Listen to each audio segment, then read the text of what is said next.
મિત્રો મોરારી બાપુ આવી ગયા છે, જોઈ શકો શેરનાથ બાપુના આશ્રમે મોરારી બાપુ જોઈ શકો છો. મોરારી બાપુ આવી ગયા છે.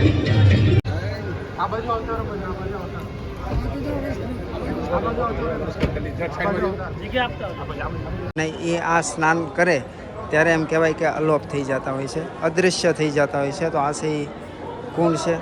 મુંબઈથી આવી છું સ્પેશિયલ. મુંબઈમાં મારવાડી ગુજરાતી બધું ગાઉં છું, પણ આપણને ગુજરાતનો વધારે પડતો મોહ છે અને જુનાગઢમાં 3 વર્ષથી નવરાત્રિ કરું છું. હો બમ બમ લહેરી ઓમ શિવ લહેરી જબ ગાવે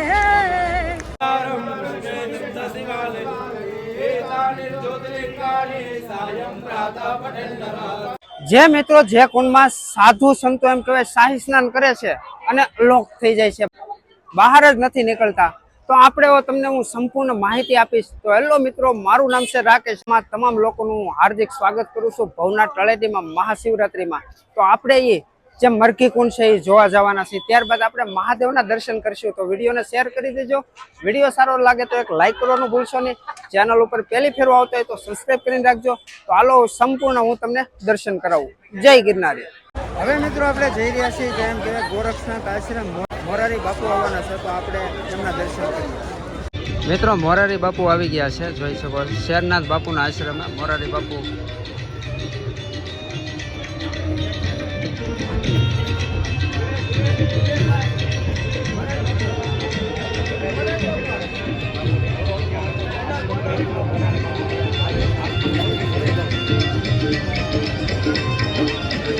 મોરારી બાપુ આવી ગયા છે.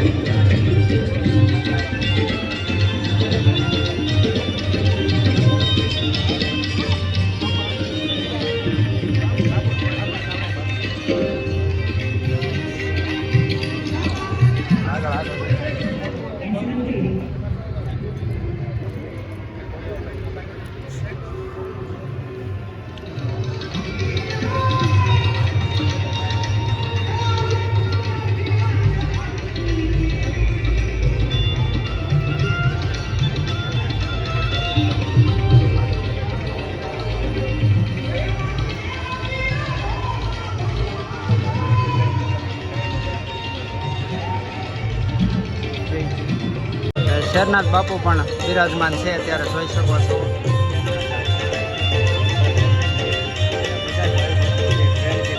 મોરારી બાપુ આવે છે આ મર્સિડીઝમાં ગાડીમાં આવ્યા હતા બાપુ. આપણે બાપુના દર્શન પણ કર્યા ને બાપુ ગયા છે ટેસ પાસે. સાઈડમાં આવી જાઓ, સાઈડમાં આવી જાઓ. આ બાજુ આવતા રહો, આ બાજુ આવતા.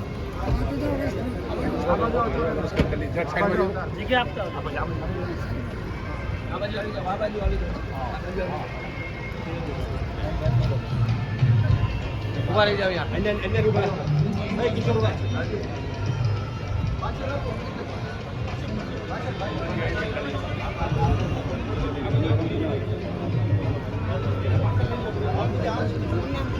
હાલો મારી. જય સિયારામ બાપુ.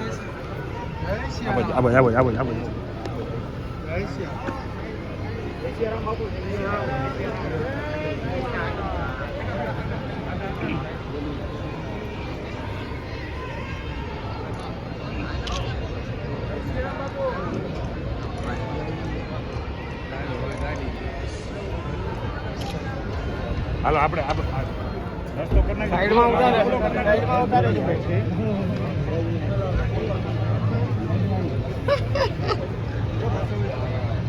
જય સિયારામ, જય સિયારામ, જય સિયારામ, જય સિયારામ બાપુ.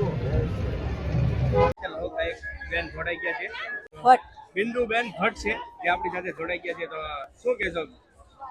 જય મહાદેવ. હું છેલ્લા 3-4 વર્ષથી આવું છું અહીંયા ભવનાથમાં, પણ એના માટે પ્રોગ્રામ નથી લેતી સ્પેશિયલી, કારણ કે અહીંયાનું જે માહોલ હોય છે બહુ પોઝિટિવ હોય છે. અને ખાસ આપણને જેમના દર્શન દુર્લભ હોય એવા સારા સારા મહાનુભાવોના અખાડાના જે છે એ બધાના દર્શન થાય છે.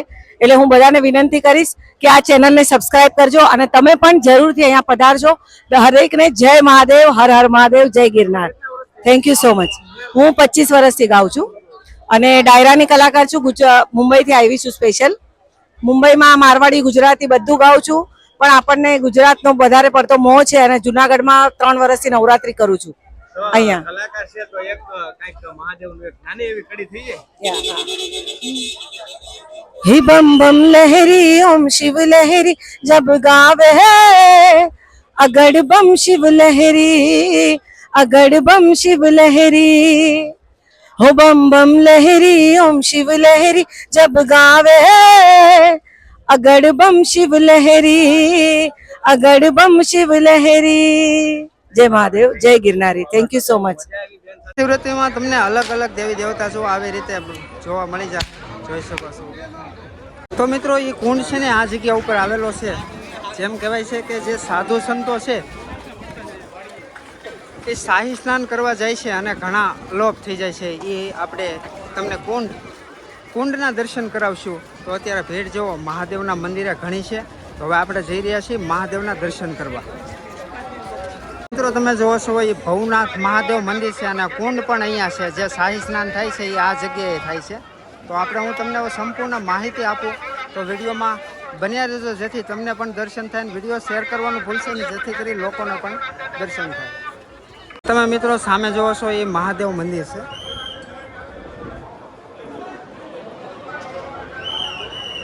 કદાચ શૂટિંગ અલાઉડ નહીં હોય તો ત્યાં શૂટ નહીં થાય. તો આ છે મુખ્ય મંદિર મહાદેવનું અને અહીંયા લોકો જો ભાવિ ભક્તો દર્શન કરી રહ્યા છે. ત્યારબાદ અલગ અલગ લાઈનો છે, જોઈ શકો છો. અડધા આ બાજુ, અડધા ઓલી બાજુ. વસાળે કોઈને એન્ટ્રી નથી. તો આ છે મહાદેવનું મંદિર. લાઈન તો અત્યારે ઘણી છે દર્શનમાં. ત્યારબાદ આપણે કુંડના દર્શન કરવાના છે.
साहब आपको जितने किरदार विषय देवता थे वो सभी आध्यात्मिक शक्तियों का साहब आपको शिव से निकलते हुए दिख रहा है. साहब शिव में समाधि दिख रहा है. जितना भी साहब है सारे लोग जो साहब कहीं न कहीं साहब हमसे डरे हुए, कहीं न कहीं किसी नाम से जाने जाते हैं. सबका साहब आपको राष्ट्र के लिए, राज के लिए और उत्तराखंड के लिए, सबके लिए साहब प्रसाद प्रेम भाव राष्ट्र के सुख और शांति के लिए ये महाशिवरात्रि का पर्व साहब.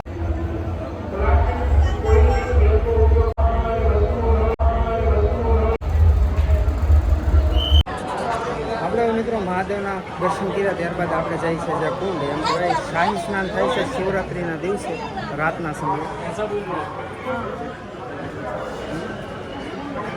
આ મિત્રો તમે જોવો છો એ મરઘી કુંડ છે, જોઈ શકો છો. આ કુંડની અંદર એમ કહેવાય શાહી સ્નાન કરવામાં આવે છે અને જેટલા પણ સાધુ સંતો, દિગંબર સાધુ સંતો અને ઘણા અલોપ થઈ જાય છે એ આ જગ્યાએથી અલોપ થઈ જાય છે. ભાઈ જો મિત્રો આ કુંડમાં છે ને શાહી સ્નાન કરવામાં આવશે. સાધુ સંતો જે શિવરાત્રિના દિવસે જે શાહી સ્નાન કરવામાં આવે છે એ આ કુંડમાં આવે છે.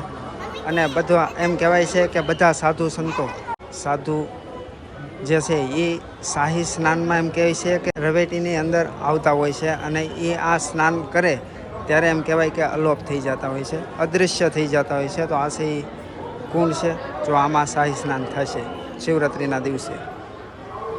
મિત્રો આ તો મહાદેવ મંદિર અને એક્ઝેક્ટ એની બાજુમાં જ એમ કહેવાય કે કુંડ છે, મુરગી કુંડ. તો અહીંયા શાહી સ્નાન થાય છે, જે સાધુ સંતોનું જે શાહી સ્નાન શિવરાત્રિની જે રાતે કરવામાં આવે છે અને જ્યારે રવેટી નીકળે છે ત્યારે સ્નાન અહીંયા કરવામાં આવે છે. તો આશા કરીશ કે મિત્રો તમને આજના બ્લોગમાં મજા આવી છે. ઘણા ખરા દર્શન થયા છે આપણે મરઘી કુંડ તેમજ મહાદેવના દર્શન કર્યા. તો આવતો એપિસોડ જોવા માટે ચેનલને સબસ્ક્રાઈબ કરી લેજો, મારી સાથે જોડાઈ લેજો. હાલો એક નવો બ્લોગ સાથે મળશું. ત્યાં સુધી બધાને જય ગિરનારી, હર હર મહાદેવ, જય હિન્દ.